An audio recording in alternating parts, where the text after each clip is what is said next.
I'd like to welcome everyone to WeCo's webinar learning series. This is part of our mission to provide information to the public about digital accessibilities and the needs of users living with disabilities. Welcome to Anatomy of an Inaccessible website. 3 things you may not think about. So we are going to discuss today issues that aren't always top of mind regarding inaccessible websites and ways that you can remedy them. The information found in this presentation includes tips based upon the experiences and opinions of digital accessibility by WeCo staff and should not be construed as legal advice. Regarding the development and implementation of digital accessibility practices, it's advisable to seek the advice of qualified legal counsel. Information in this presentation is property of the Wehrman Collaborative, LLC, which is our fancy name. Please ask us before distributing this information by contacting us at accessinfo@theweco.com. Accessibility note, this presentation includes audio description for non-visual users as part of the narration. So this slide is the title of our presentation and includes our company logo and the International Association of Accessibility Professionals member logo. The WeCo logo is repeated on most of the slides in this presentation. My name is Lynn Wehrman. I am a former federal program coordinator, and I was an early accessibility specialist for state government. I'm also the founder and president of Digital Accessibility by WeCo and a professional living with a disability. This slide shows my photo. I am a petite blonde person identifying as female, and I'm wearing WeCo logo wear in this professional headshot. With me on the webinar today is Chad Cook. Chad is a subject matter expert here at WeCo. Chad's life experience living with a mobility disability and his expertise in keyboard-only navigation will be part of our presentation. Chad is a person with light skin, dark hair, seated in a wheelchair who identifies as male. First, a little bit about who we are. WeCo's mission is a company of digital accessibility professionals with a mission, putting you in touch with subject matter experts or SMEs who live with disabilities. We are members of the International Association of Accessibility Professionals and also provide our own rigorous training requirements for our people. This slide shows the IAAP logo and a WeCo accessibility specialist using screen magnification software in an accessibility audit with the words, because simulations cannot replace human experience. A quick overview of our work. WeCo offers manual accessibility audit services that can help your team understand which areas of your projects do not meet accessibility requirements. We also provide customized recommendations on how to fix these issues. Our testing and recommendations are based on the Web Content Accessibility Guidelines, also known as the WCAG. WeCo also offers disability-focused usability testing services, which help you know if real users living with cognitive, hearing, mobility, and sight-related disabilities can access your project. We pride ourselves on teaching accessibility through interaction. That includes our live remediation sessions with our teams, on-demand learning with our e-learning platform, as well as customized group training. On this slide is a photo of a hand pointing at a tablet device with people watching in the background. A few tips to help our webinar go smoothly today. Remember to mute yourself. If there is noise coming from your computer, our moderator will mute you.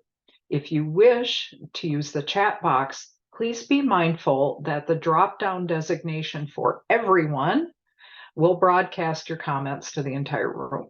If you wish to reach out to us for assistance, please select WeCo Moderator. Accessibility accommodations must be placed in advance through our registration process for webinars. Please note that we cannot fulfill accommodation requests placed today through the chat box. Thank you. So just to get going, I am a little bit interested in who is in the room today. And we are not a giant group, so I was wondering if a few people would like to just turn on their microphone and give us your name, where you're located, and what you're hoping to learn today.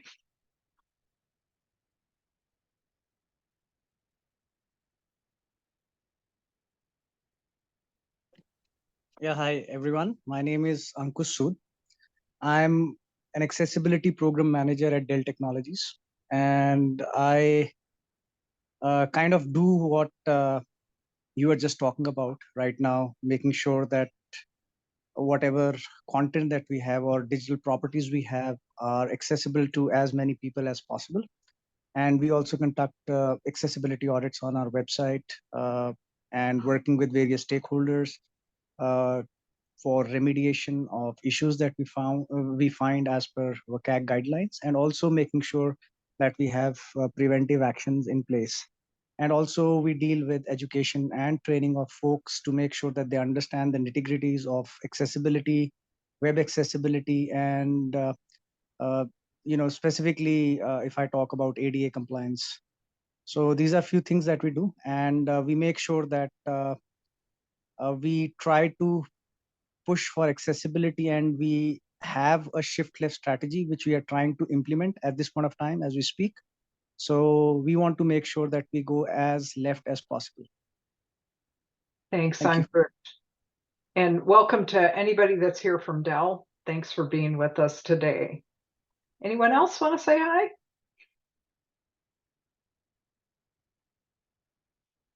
Okay, we'll move on. So there are many things that can make a website inaccessible to users living with disabilities. For the purpose of the webinar today, we're going to look at 3 things that are often missed. We'll discuss how they impact users, and in fact, you'll be able to ask questions of one of our featured users today. At the end of our presentation, we'll provide some resources that you can check out for more information. We'll also be answering questions, but feel free to enter questions into the chat box anytime during the presentation. This slide shows a photo of 3 people listening to a presentation. One of the most common overlooked website accessibility issues involves not ensuring your website is accessible to people who rely solely or primarily on keyboard navigation. Not all visitors to your website will use a mouse to navigate it. Some visitors will only use a keyboard.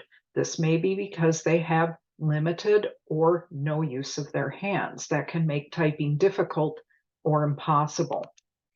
This photo shows our webinars mobility AT and keyboard navigation subject matter expert Chad reviewing a website on one of our training classes. That is the photograph to the right. The photograph to the left shows him demonstrating the same assistive technology at a conference.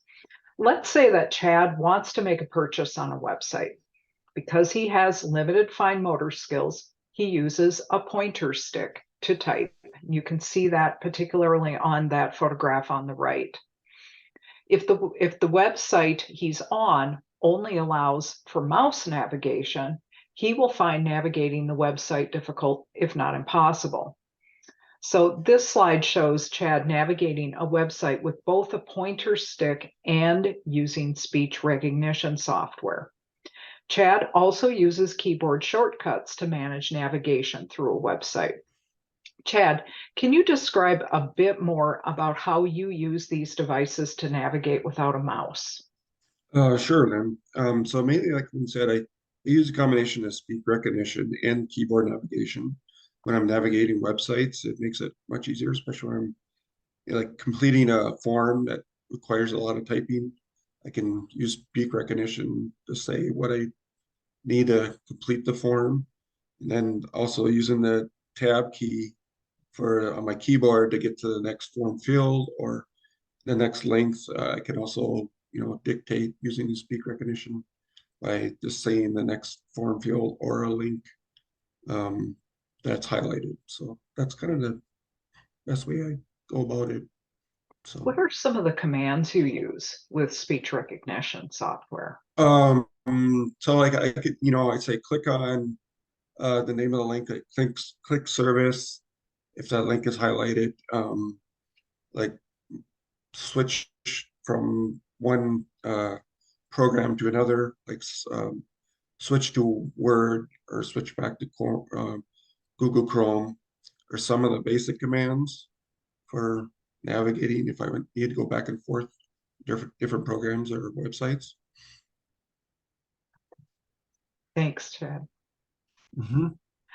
Users may navigate simply by using a keyboard, but no other device. So not everyone is like Chad, and he uses a combination of two different devices. So Chad, when you're navigating, what I've witnessed in you is you may prompt like open Word, but you may decide to type a few things with your hand, so you switch back and forth. Is that right? That's correct. Yeah. I can use, I can use the pointer sticks and type a few things, but yes, it goes much quicker using this speak recognition. Like I said, with a lot of information to complete. So for those individuals that don't have the ability to do that, they may use some of these devices singly that we are showing on the slide. For instance, keyboards that are modified to allow people to select a keyboard at a time. And the image in the upper left hand is a key guard, and that's actually a metal or a plastic grid that fits on top of a keyboard. And it really separates those keys so that an individual may use their finger, they may use a pointer stick to just select one key at the time. And that key guard doesn't makes it less likely they're going to hit 2 or 3 keys at a time. So that really helps.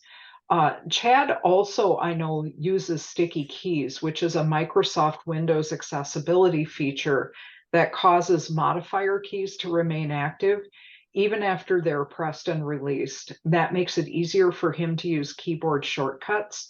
Do you want to add anything about that, Chad, on how sticky keys works for you? Yeah, can't think of too much because when it comes to, I just hit the Alt key and then letters will highlight on what menu I can choose.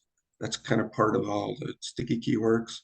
Makes it much easier, just hit the Alt and then like for the file menu, I think it's the F. And then the other ones are like, I can't think of them on top of my head right now, but that's kind of how it works. It makes it much quicker and easier to move around the main menus and other stuff in Microsoft programs. Great, thanks. Mm-hmm. Pointer sticks, such as the one Chad uses in hand, also come in different forms. So what we're showing on the bottom of the screen, the bottom left, are 2 other types of pointer sticks. One with the headband on it is actually worn on a person's head so that they're able to type essentially with their forehead. And then the other types of pointer sticks actually are inserted into the mouth. And this can be really helpful for individuals that do not have hands or are unable to move their hands or arms. So Dragon, naturally speaking, as Chad has said, is probably the most convenient device that he's using that uses voice prompts. Many of us are familiar with this type of assistive technology. Some of us have used it to dictate papers in college, but we even have it on our own computers and phones and in home assistance apps like Alexa. So being keyboard inclusive, few suggestions. On web pages, take the time to tab through your content. Does your cursor move through the page in correct reading order? Does the order make sense? This can be a huge frustration for keyboard navigators. In forms, again, tap through the content. Does your cursor advance through the fields in order? Imagine trying to input your address on a form and having it skip from street address down to the submit button. From drop-down boxes, do they work if you don't use your mouse? Try tabbing down to the drop-down box and see if it activates and allows you to make a choice. Chad, can you offer any further insights about common website page issues with keyboard-only navigation? Yes, the biggest one is focus indicator. So when you're tabbing, you should have that. It's a square box around, you'll see it go to the next link, third menu. It's got to be very highlighted so you know where you're at. I've had many websites not have that focus indicator, or they'll just have it in certain links or menus, and then it'll skip down to something and you don't know where you're at. That's the biggest issue. And then drop down menus are another big problem, especially large, big websites that have a lot of sub menus that may not be, fully active. It's just, yeah, it's really difficult when it comes to drop downs. So you're talking about when primary menu at the top of a website, you click it and there's all these different subcategories. Yeah, The focus indicator isn't showing up, so you don't know where your cursor is. right, exactly. Okay. And with speak recognition, sometimes you just say that main menu, it'll just go right to that main menu, and the drop down won't even appear with speak recognition. I've had that issue a lot. Okay. So, Good point. Patty, do we have any questions in the chat box at this time for this section? No, I do not see any questions currently. Okay, we'll keep moving to the next issue. There we go. The next not often considered aspect of an inaccessible website is vague hyperlink text. The issue with vague hyperlink text occurs when we believe that everyone takes in information from a website in the same way. So let's say, for instance, that Maureen, who's one of our lead testers, who is a person who is blind, decides that she and her husband want to see the movie matinee at their local theater on Saturday afternoon. So she goes onto the website and locates the page with the information about the Saturday matinees. She can read what the movie is that's showing, the times, and now she's ready to buy her tickets for the 2 p.m. show. She commands her screen reader to read out all of the links on the page so she can purchase the tickets. She's looking for something to sound like buy tickets or Saturday 2 p.m. tickets, but instead, all she hears is click here. Maureen leaves the website frustrated because she can't locate the link to purchase the tickets. The mistake the developers and designers of the movie theater's website made was assuming that everybody takes in information on their site visually. They didn't realize that someone would be listening to their website being read out loud to them. And on this page, we're showing movie theater seats with popcorn and a large click here box next to it. It's helpful to understand how screen readers interact with hyperlinks on web pages. So we're showing this image, which is a screenshot from NVDA open source screen reader software, showing an example of a list of links that users can view. And if you are a visual user, you'll notice that many of the links are unclear. Some are just labeled a random string of numbers with an underscore in the middle. Others are just listed as unlabeled. So if you are encountering the links on a page and they all say click here, it's not going to tell you a lot. To be hyperlink inclusive, make sure that your hyperlinks accurately describe what the link is going to do when the person clicks on it. It may also be helpful to include the destination a person will arrive at when they click on it. So we're offering 2 examples on our slide here today to describe the hyperlink through which Maureen can purchase Saturday matinee tickets for her and her husband. So that button says purchase Saturday matinee tickets. Very, very simple, very clear. The other example shows a hyperlink that will take Maureen to the concessions menu. And that says Saturday matinee pre-purchase concessions menu. And this is where she can pre-order buttered popcorn and her husband's favorite soft drink and have them waiting for them at the theater on Saturday. We have any questions on this section, Patty? No, there are not. Thank you. Our final, not often thought of website inaccessibility issue is poor color contrast. Color contrast is the difference between the color brightness of two visual elements on the website, such as the contrast between the color of text against the color of the background. On this slide, we're showing examples of both good and bad color contrast.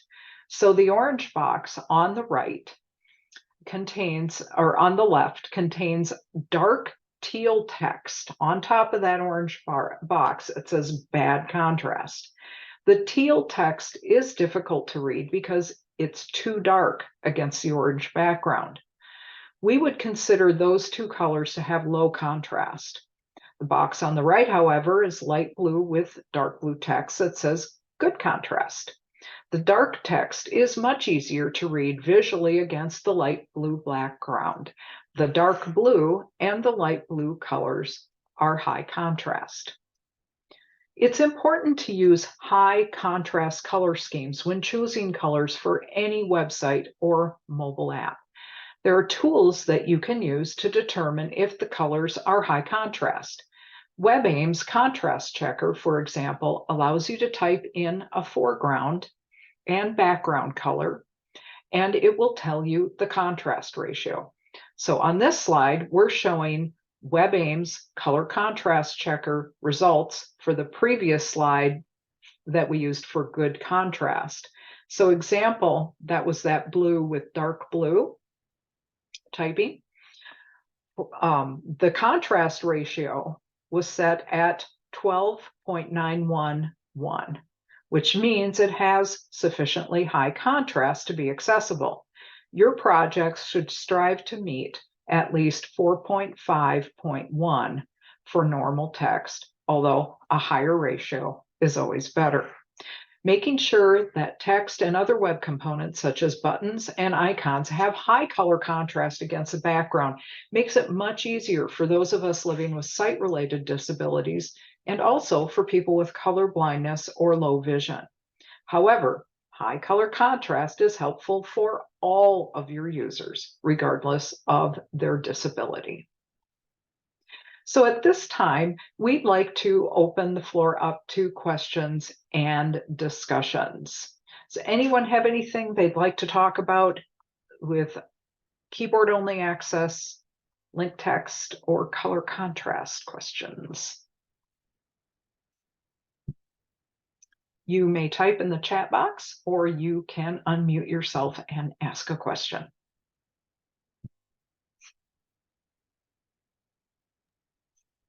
There is one question requesting you to talk about keyboard trap. Okay. Chad, would you like to elaborate on a keyboard trap? I can try. Yeah, I'm not real familiar with it. I can't think of too many times that's happened to me, and maybe I'll let you describe a little more, Lynn. Okay. Sorry. So basically, a keyboard trap is when you're not able to you get boxed in. You're using your keyboard, and you're not able to navigate out of a certain area. I really actually need to look this up to give you a little bit clearer explanation. So I want to articulate this better for you. So we will take another question, and I'm going to come back to this one. The next question from Dawn is, oh, I just had a pop-up come up there. Do WordPress websites work better or worse than others for these issues? WordPress is one of the better independent website formats. Our website is built in WordPress because they did some very early website accessibility work, actually long before it was a big trend. And so there are a growing number of website building tools that are becoming more and more inclusive as time goes by. But WordPress has, we use it ourselves. It's very good, and it's had a lot of work done on it over the years. So just to respond to the keyboard traps actually occur when the keyboard user can't move the focus away from an interactive element. So it could get hung up, verbalized what I was trying to say, it can get hung up on like a drop-down box and is unable to navigate out of it. And it can even happen sometimes on hyperlinks. Do we have any other questions? I do not see any other questions at this moment. Okay. Well, we are going to wrap up with some resources, but if you think of another question, pop it in the chat box. We can always come back to it. So we always like to make sure that you have something to take away and to move forward on your accessibility efforts. So we'd like to just let you know that we do have more free webinars and events coming up. The next free webinar is Getting Started in Accessibility. That's Tuesday, September 19th at 11:30 a.m. Central Daylight Time. And that's an excellent webinar if you are trying to help other people become more familiar and aware of the need to have an accessibility effort in your organization, or if you have new employees that you are going to be sending to training. This is a great way to get their feet wet, to help them understand and to be able to ask questions of us. We're also going to be featuring an accessibility meetup coming on Monday, September 25th, 5:30, and it's actually 5:30 p.m., not 5:30 a.m. Central Time. And that is called Usability Testing with Hennepin County, a case study. Hennepin County is one of the largest counties in our home state in Minnesota in the United States. And they have a tremendous accessibility effort right now that they're implementing. So we are going to be featuring them in this online meetup. Well, they'll talk about how they built their accessibility effort from the ground up, how they include stakeholders who live with disabilities, and how they are working with multiple departments across the county to make accessibility come to life. They're a wonderful group of people. They're always happy to share with you. So bring your questions. Recommend you come to that. And then we have October is coming, which for us is like Christmas because it's National Disability Employment Awareness Month. And as a company that is 100% staffed by people living with disabilities and founded by people living with disabilities, we always feature a free event. We're going to be doing a webinar this year called 100% Inclusion, Creating a Workforce of Professionals with Disabilities. And we are going to be featuring our people, talking about how they applied for our jobs, how they navigated the process and interviewed and were onboarded. And we're going to also be featuring our HR lead, Kelly Ryan, who does a magnificent job of adding needed components to our onboarding, like interviewing for people who prefer to communicate non-verbally. So we'd invite you to come to that on Thursday, October 19th at 5 p.m. Central. We do have two more questions whenever you're ready. Okay. The first one from Ankush is, do you help companies with usability testing, and how much is the cost? We do. In fact, we are one of the few companies in the industry that does our own proprietary disability-focused usability testing. So we actually maintain a team of testers that cover cognitive, hearing, mobility, and sight-related disabilities as they impact computer use. And the cost really depends upon the size of what you want us to test. So we could be in touch with you and give you pricing after this. In fact, Patty, who is moderating, is our lead client service person. So she'd be happy to reach out to you and give you that pricing. Sure. I think we can have a quick chat and meet up, I guess, and we can discuss. Thanks, Patty. You bet. I will reach out. And then Don asked, do you recommend plain language use to steer clear of jargon? Hennepin County has good resources. And then the follow-up to that was the usability testing with Hennepin County on 9/25 is shown at 5:30 a.m. So there's a clarification of assuming that means it's supposed to be PM, and is that in person or in webinar? Yep, and just like I stated when we were on the slide, that was a mistake. It is PM, and all these events are online. So we no longer do in-person events because our audience has gotten too big and it's gotten to include people from all over the world. So that's what COVID did. And the first part of that question, Lynn, was do you recommend plain language to use to steer clear of jargon?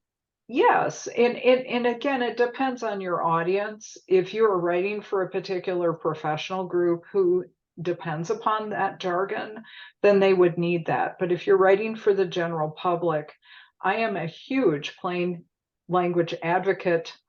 My college degree was on English literature, and my graduate thesis was on the works of George Orwell. So plain language is a very important thing to me. And you really need to realize that when you write something, if people cannot understand what's written, it's not accessible. So plain language is absolutely necessary. Any other questions? We have just some thank yous. So Well, Nicole and Don, welcome. Go through the resource slides and we can certainly open it up again for questions. We do have our own online learning platform that expands upon the concepts in our free webinars called WeCollege. And they give you the basics from how to understand web content accessibility guidelines and develop towards them or apply remedies towards them, to how to write alt text. We even have some wonderful webinars that are a little bit different, like how visual design is important to all users, whether they can see it or not. So if you were interested in WeCollege Learning, right now that product is only open through invitation. You can talk to Patty, who's in the chat box, but that you can also reach out to us at accessinfo@theweco.com. Also, we are a mission-based company, so we have a lot of free resources that we would love for you to use. If you go to theweco.com/resources, you will find our free accessibility library, which puts all of the essentials of digital accessibility at your fingertips. WCAG guidelines, Section 508 guidelines, some of those open source checkers, through WebAIM. It's all there for you to just access quickly. We also have pre-recorded webinars like this, linked through our website, and the other accessibility events and more. But when you're at our website, please sign up for our accessibility blog. About 2 to 3 times a month, we release a different blog and we keep you updated on what's changing with legislation and requirements. But we also give you our insights on things like the one that's coming out next week is interesting things you may not realize about disability simulations. So there's always something interesting to read that helps you keep accessibility top of mind. We'd like to thank you all very much for being here with us today. And to remind you that we are your accessibility resource, you can contact our wonderful client relations specialists like Patty at accessinfo@theweco.com, or give us a call at 855-849-5050, extension 1. Do we have any other questions before we end today, Patty? Nope. Just some, again, more thanks. So we're grateful for all of you for joining and for participating in the chat as well. Thank you. All right. So we're giving you about 10 minutes of your day back early. It was a little shorter webinar today. Thanks for being there, everyone.